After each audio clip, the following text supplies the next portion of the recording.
All right, all right. All right, all right. Well, today is Couples Tuesday. However, we don't have any other questions for love and relationships. But while we're talking about what's new in Baltimore, let me share with you a story that's personal to me, and maybe it applies to some of you. A lot of times when you get of a certain age, you're not able to go out to the clubs. You have that quarantine going on, so you find alternative things. You go on dating apps. I've heard about people going on the Tinder, the eHarmony, the Adam and Eve, et cetera, et cetera. And there's even the chat live dating sites like Voices, such. A friend of mine met someone from Brooklyn. I was under the assumption that they were talking about Brooklyn, Maryland, which is down there by Chicago. I had no idea they were talking about Brooklyn, Maryland. So when they asked me about a long distance relationship and they said Brooklyn, I assumed because they lived in Towson,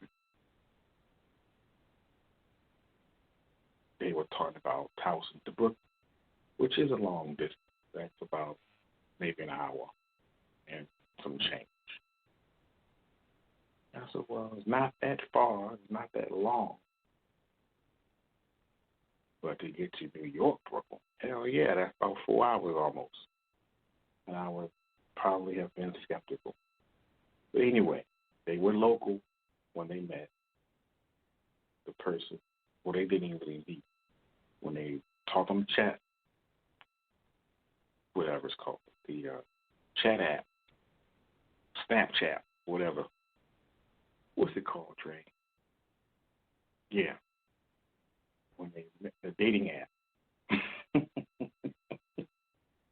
When they met on the dating app and they went into the chat room and text and text and text, chat, chat, chat, text, text, text, chat, chat, chat. They decided to meet. When they came to meet, they said they were coming from Brooklyn, which was out of state. And as far as I know, it was a good connection.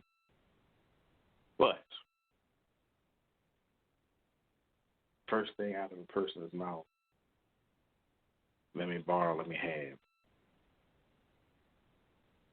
which wasn't told to me until today. Let me borrow, let me have, let me borrow, let me have. So I think they gave a $50 bill. And they didn't even spend time together. They just came to visit to get the money and went and did other things. Then later that night, it was time to go back to Brooklyn. They stopped all. Didn't even stop to say goodbye.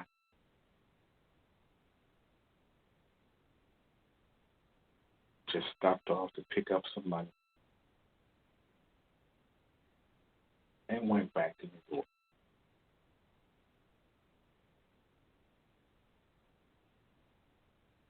And I felt angry because if they had told me about it before it happened, I would have said, don't do it.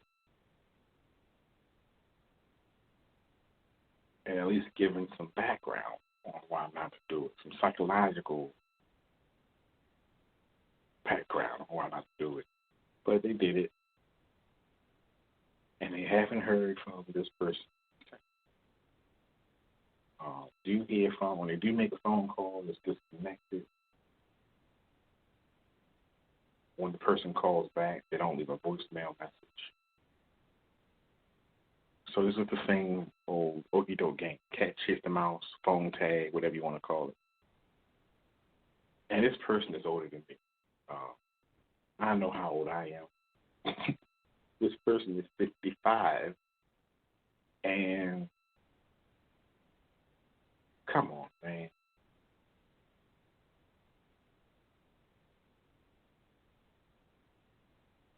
Sometimes things just get old, and you're tired of playing these games.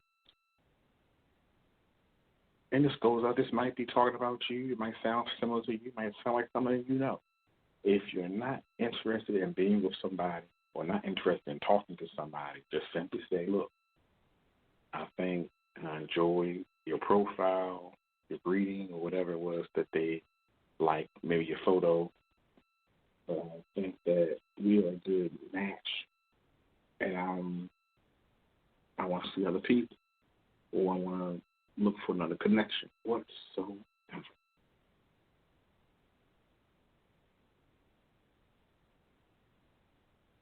But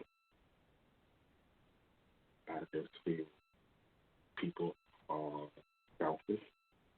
Things that were a thing back in the day are no longer a thing. Now it's all about what you can do, what you can have, what you can get.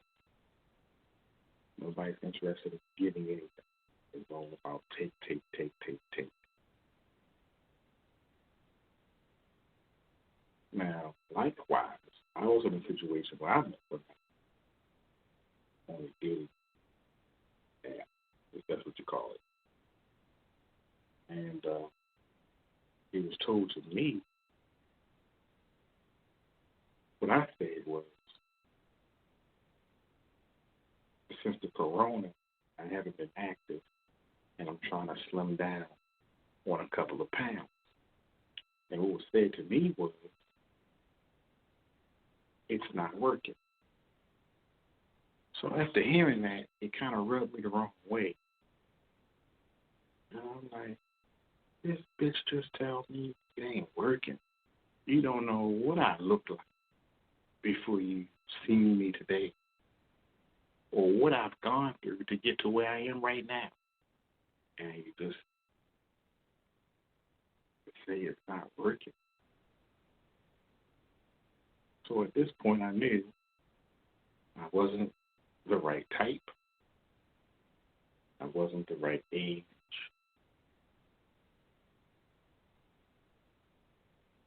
And neither were they. So, it is what it is.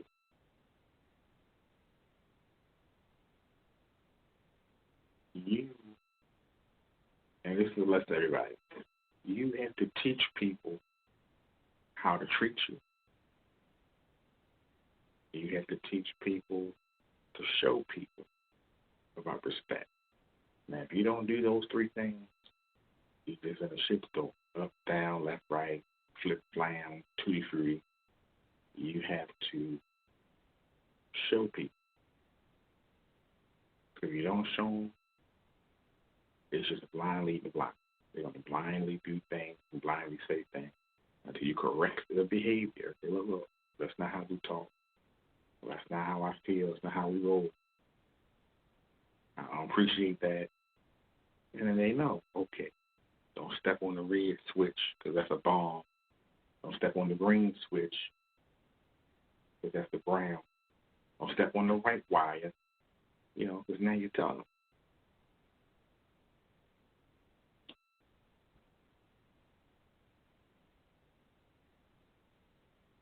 And all in all, pick and choose your battles.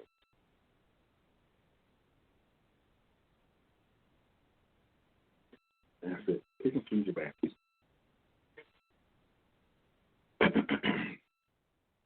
Let's head on to what I was going to say earlier, the what's new in Baltimore. They're reopening the case of Detective Suter again, which we already know is an inside job. Now they're saying that they found some evidence that he was not an upstanding officer, or that he was not what he appeared to be. Just cut the shit. You already knew it was an inside job. Now for ratings, you want to bring it up again to try to get some ratings. So you can pin it on somebody. because I believe the police commissioner or the then police commissioner was involved, as well as some of the homicide cops were involved. And then to say he was shot with his own gun, he's left-handed, but he shot himself with his right hand. Makes no sense to me. And most left-handed people use a left-handed holster. I can't see him grabbing a gun with the left hand from his right hip. Give me a break, somebody. So that's where we are with that.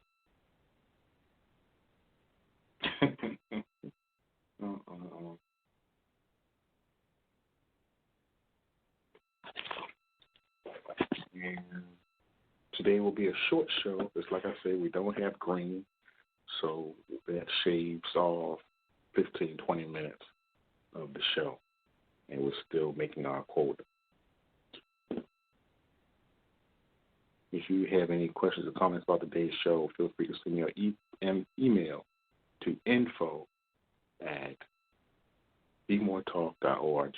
That's info@bemoretalk.org.